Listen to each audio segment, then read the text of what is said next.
Hi friends, welcome to మన Bommarillu. Upcoming రివ్యూలోకి వెళ్ళిపోదాం. భూమి గగన్ హ్యాపీగా ఉండాలి అని, కలిసిపోవాలి అని శారద గుడికి వచ్చి కోరుకున్నప్పుడే పూరి శివ బిందువులని శపిస్తుంది కదా. సో మీరు ఎప్పటికీ సంతోషంగా ఉండకూడదు, మీరు నాశనం అయిపోవాలి అని చెప్పి వాళ్ళపై విభూదిని చెల్లి అక్కడి నుండి వెళ్ళిపోతుంది. పాపం శారద విభూదిని తుడుస్తున్నప్పుడే కరెక్ట్గా మీరా అండ్ అపూర్వ కూడా అదే గుడికి వస్తారు. వచ్చి చూస్తూ ఉంటారు. చూసావా, మీ కూతురు అల్లుణ్ణి ఆ శారద ఏం చేస్తుందో అని అంటుంది అపూర్వ. ఏయ్, ఎంత ధైర్యం నీకు, నా కూతుర్ని నా అల్లుణ్ణి ఏం చేస్తున్నావు నువ్వు అని చెప్పి శారదని గట్టిగా ఇంక పక్కకి తోసేస్తుంది మీరా. ఇంక వెంటనే శారద, మీరు నన్ను తప్పుగా అర్థం చేసుకుంటున్నారు అని అంటుంది. ఏయ్, ఏంటి నువ్వు ఇంత అమాయకంగా మొహం పెట్టుకొని మాట్లాడితే మేము అది నమ్మేయాలా? అయినా నీకు చేత్తో దెబ్బ కొట్టకూడదు, చావు దెబ్బ కొట్టాలి. అది ఎలా కొట్టాలో తెలుసు.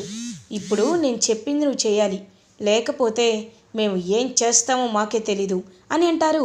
వెంటనే ఇంకా బిందు అయితే, అత్తయ్య పాపం పెద్దమ్మేమి చేయలేదు అత్తయ్య, ఇదిగో ఆ పూరీనే ఇదంతా చేసింది అని అంటుంది బిందు. ఓహో, పూరి చేసిందా?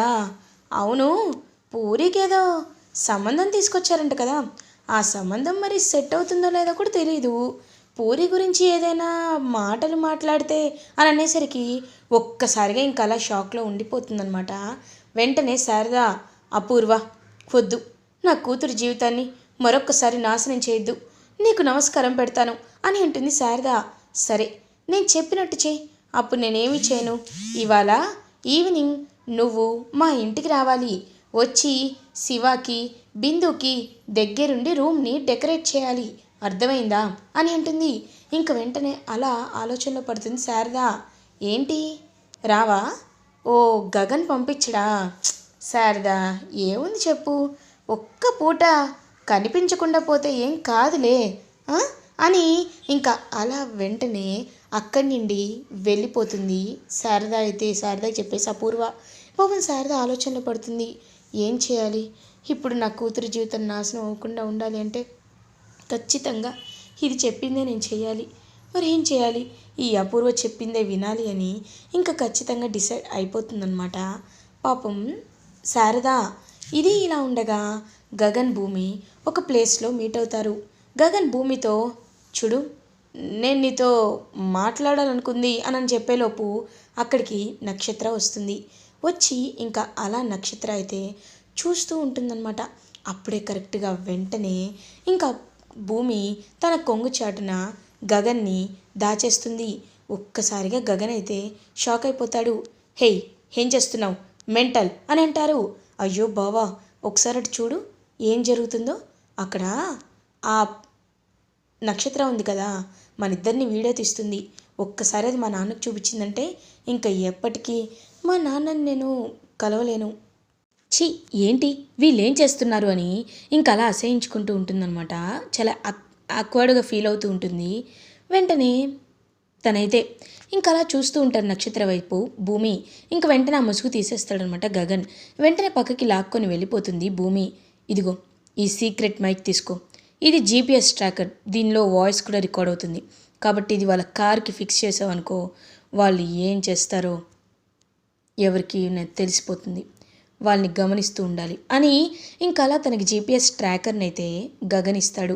ఇంకా జీపీఎస్ ట్రాకర్ తీసుకొని బయలుదేరుతుందనమాట భూమి. అయ్యో, ఇప్పటికే చాలా లేట్ అయిపోయింది, ఎక్కడికని వెళ్ళాలి, ఏం చేయాలి అని పాపం ఆలోచిస్తూ ఉంటుంది భూమి.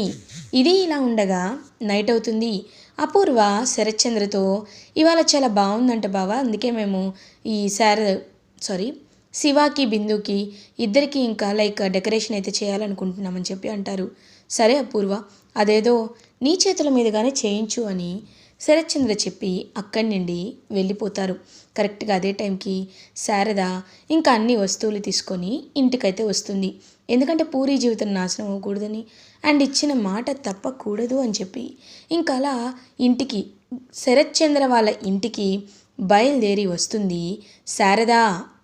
అపూర్వ అప్పుడే అక్కడికి హాల్లోకి వస్తుంది. ఏమీ తెలియనట్టు చూస్తూ ఉంటుంది అపూర్వ శారద వైపు. ఏంటి శారద, నువ్వేంటి ఇలా వచ్చావు?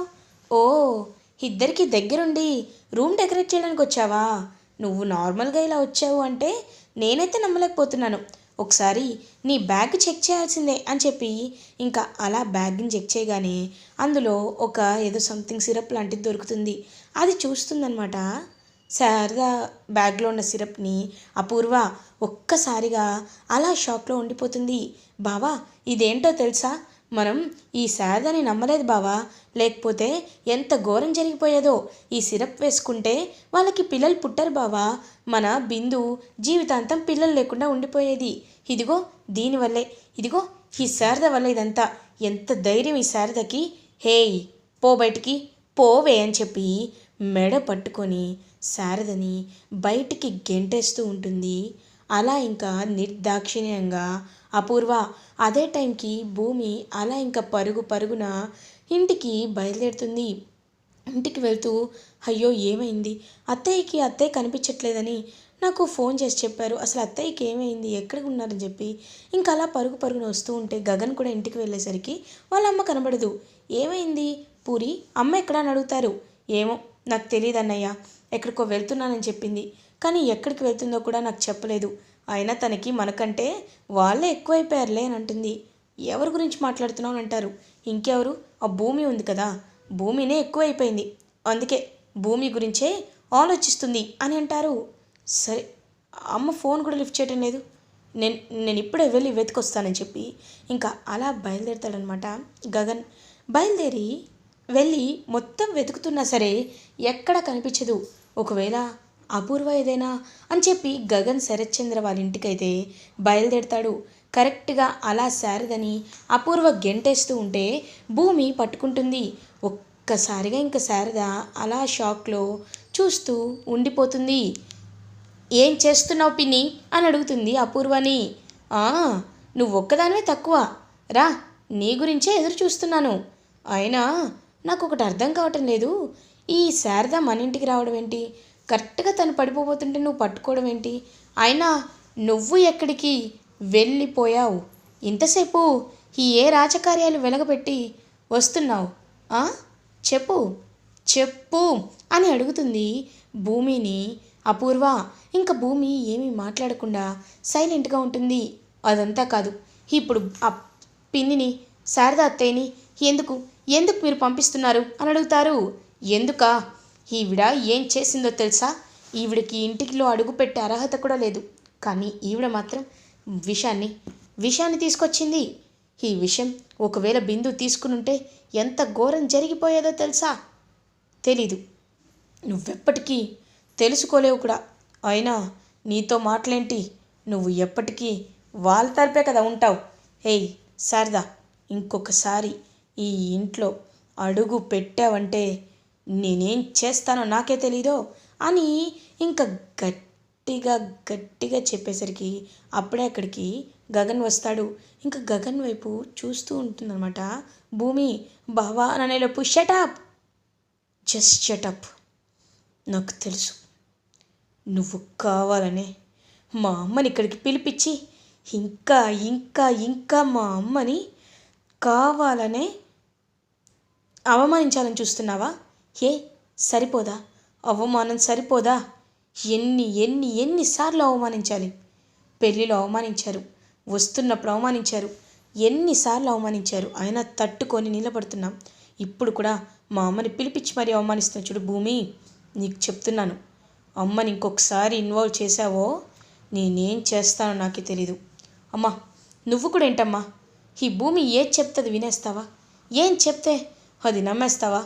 ఇంకొకసారి నాకు తెలియకుండా నువ్వు ఎక్కడికైనా వెళ్ళావో, ఇదిగో ఈవిడ దగ్గరికి వచ్చావో నేనేం చేస్తాను నాకే తెలీదు.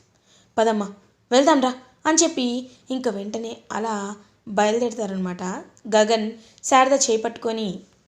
ఇంకా అలా భూమి పాపం ఏడుస్తూ ఉంటే అప్పుడే అక్కడికి శరత్చంద్ర వస్తారు. నువ్వెందుకు ఏడుస్తున్నావు?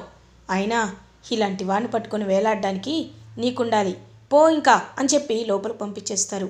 ఇంకా వెంటనే అలా భూమి లోపలికి వెళ్ళిపోతుంది. కృష్ణప్రసాద్ చాలా అంటే చాలా టెన్షన్ పడుతూ ఉంటారు. వెంటనే భూమిని చూసి, అమ్మ భూమి, నువ్వేం కంగారు పడకమ్మా, అయినా ఇదంతా ఖచ్చితంగా అపూర్వ ప్లానే. ఒకవైపు చెర్రీని నాశనం చేస్తుంది, ఇప్పుడు గగన్ కుటుంబాన్ని కూడా అవమానిస్తూనే ఉంది. ఇన్ని పాపాలు చేస్తున్న తనకి ఖచ్చితంగా గట్టి దెబ్బ తగులుతుందమ్మా, గట్టి దెబ్బే తగులుతుంది అని చెప్తారు కృష్ణప్రసాద్. ఖచ్చితంగా మావయ్య, మావయ్య ఇదిగో మీ ఈ జీపీఎస్ ట్రాకర్ని ఆ పూర్వ కార్కి పెడితే ఖచ్చితంగా ఎక్కడికి వెళ్తుందో మనం కనుక్కోవచ్చు మావయ్య అని అంటుంది భూమి. తప్పకుండా అమ్మ, ఇది ఈరోజు రాత్రే వాళ్ళ కార్స్లో సెట్ చేద్దామని ఇంకా అలా బయలుదేరుతారనమాట. అప్పుడే అపూర్వ అలా ఇంకా అటు ఇటు తిరుగుతూ ఆలోచిస్తూ ఉంటుంది. మమ్మీ ఏం ఆలోచిస్తున్నావు అని అడుగుతుంది నక్షత్ర. ఓ నేనేమీ ఆలోచించట్లేదు, కానీ ఆ భూమి ఏం ఆలోచిస్తుందో అని నేను ఆలోచిస్తున్నాను అని డీప్గా ఆలోచిస్తుంది అపూర్వ. ఇంక వెంటనే భూమి అయితే అలా కార్కి జీపీఎస్ ట్రాకర్ని ఫిక్స్ చేస్తుంది. ఖచ్చితంగా అపూర్వ ఈ కారులోనే బయలుదేరుతుంది కాబట్టి ఇంకా ఖచ్చితంగా హ్యాపీగా ఉండొచ్చు అని అలా ఫీల్ అవుతుంది భూమి. ఇది ఇలా ఉండగా మార్నింగ్ అవుతుంది. అపూర్వ ఇంకా ఒక దూరం వరకు కారులో అయితే వెళ్తుంది.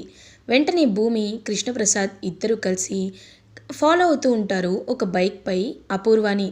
కానీ అపూర్వ చాలా తెలివిగా ఏం చేస్తుందంటే సగం దూరం వరకు ఆ కారులో వెళ్ళి, ఏమో నేనే ముదుర్ని, వాళ్ళు నాకంటే దేశముదురుగా ఉండొచ్చు కదా, అందుకే ఇలా ఆలోచిస్తున్నాను. సగం దూరం కారులో వెళ్ళి మిగతా సగం క్యాబ్ బుక్ చేసుకుంటాను. అప్పుడు నా లొకేషన్ని ఎవరు ట్రేస్ చేయలేరు. అమ్మ భూమి, మనం తన్ని జీపీఎస్ ట్రాకర్ అని కాకుండా బైక్పై ఫాలో అవ్వడం చాలా మంచిదైందమ్మా. లేకపోతే మనం ఖచ్చితంగా ఈ అపూర్వ ప్లాన్ని కనిపెట్టే వాళ్ళం కాదు అని అంటారు. అవును మావయ్య, అందుకే నాకు తెలిసే ఇలా చేశాను అని గట్టిగా చెప్తుంది భూమి. ఇంకా ఇద్దరు కలిసి ఫాలో అవుతారు. ఫాలో అయ్యి వెళ్ళేసరికి అక్కడ ఖచ్చితంగా పెద్ద రౌడీలనైతే పెడుతుందనమాట అపూర్వ. అపూర్వ ఏం చేస్తున్నావు అని అడుగుతుంది భూమి. నాకు తెలుసు భూమి, నువ్వు ఇక్కడికి వస్తావని, అందుకే నేను ఇలా సెట్ చేశాను. ఇప్పుడు నువ్వు నా దగ్గర ఉంటావు, ఖచ్చితంగా ఏమీ చేయలేవు, నా చేతిలో చావాల్సిందే, చావు భూమి అని ఇంకా రౌడీలకి అప్పచెప్తుందనమాట భూమిని. పాపం భూమి ఒక్కసారిగా షాక్లో ఉండిపోతుంది. అయ్యో ఇప్పుడు నేను ఏం చేయాలి అని పాపం ఆలోచిస్తూ ఉంటే కరెక్ట్గా అప్పుడే గగన్కి ఫోన్ అనేది రింగ్ అవుతూ ఉంటుంది. ఇదేంటి గగన్ ఫోన్ రింగ్ అవుతుంది అని కాల్ లిఫ్ట్ చేసి చూడగానే, చూడండి కృష్ణప్రసాద్ ఫోన్ చేస్తాడు. కృష్ణప్రసాద్ ఫోన్ అని కట్ చేస్తూనే ఉంటాడు. కానీ ఈయన ఎందుకు ఫోన్ చేస్తున్నాడు? ఒకసారి లిఫ్ట్ చేద్దామని లిఫ్ట్ చేసి దగ్గర పెట్టుకుంటాడు గగన్. చూడండి అపూర్వ గారు, మీరు నన్ను భూమిని కిడ్నాప్ చేయొచ్చు, కానీ ఏదో ఒకరోజు మీ పాపం పండుతుంది. ఇప్పుడు మీరు మమ్మల్ని చంపేయచ్చు అని అనేసరికి ఒక్కసారిగా షాక్ అయిపోతారు గగన్. వెంటనే ఇంకా వాళ్ళ ఫోన్ సిగ్నల్స్ని ట్రేస్ చేయడానికి వాళ్ళ ఫ్రెండ్ని కాంటాక్ట్ అయ్యి ఫోన్ సిగ్నల్స్ ట్రేస్ చేసి హుటాహుటిన బయలుదేరుతాడు గగన్ అయితే. ఇంకా అలా కరెక్ట్గా రౌడీలు భూమిని కృష్ణప్రసాద్ని చంపబోతుంటే ఒక చెయ్యి అడ్డుపడుతుంది. ఆ చెయ్యి ఎవరిదో కాదు, గగన్ది. ఇంకా గగన్ అలా భూమికి ఏమీ కాకుండా అండ్ కృష్ణప్రసాద్కి ఏమీ కాకుండా ఇద్దరిని బాగా కాపాడుకుంటూ రౌడీలని బాగా కొడతాడు. కొట్టిన తర్వాత ఇంకా అక్కడే దాచిపెట్టిన ఈ లిల్లీ వాళ్ళ డాడీ సంతోష్ని కట్లు విప్పించి తీసుకొస్తారు. లిల్లీని కూడా అలాగే ఇంకా కాపాడుతారు. లిల్లీ వెంటనే థ్యాంక్ యూ సో మచ్, ఇవాళ మీరు లేకపోతే మా డాడీ నాకు దక్కేవారు కాదు అని ఏడుస్తుంది. నువ్వు మీ నాన్న కోసమే అబద్ధం చెప్పావని నాకు అర్థమైంది, కానీ ఇప్పుడు న్యాయం కోసం నువ్వు ఖచ్చితంగా కోర్టులో నిజం చెప్పాలి లిల్లీ అని అంటాడు గగన్. తప్పకుండా చెప్తాను అని ఇంకా అలా కోర్ట్ సెక్షన్ వచ్చేసరికి లిల్లీ నిజం చెప్తుంది. ఇంకా వెంటనే చెర్రీ ఎలాంటి శిక్ష లేదని, ఎలాంటి తప్పు చేయలేదు అని గట్టిగా ఫిక్స్ అయ్యి జడ్జ్ అయితే ఒక డిగ్రీ అంటే తీర్పుని పాస్ చేస్తారు. చెర్రీ నిర్దోషిగా విడుదలవుతారు. ఇలా ఎపిసోడ్ ఎండ్ అవుతుంది. ఫర్దర్ ఎపిసోడ్ రివ్యూస్ ముందుగా మీకు కావాలి అనుకుంటే మా ఛానల్ని సబ్స్క్రైబ్ చేసుకోండి. Thanks for watching.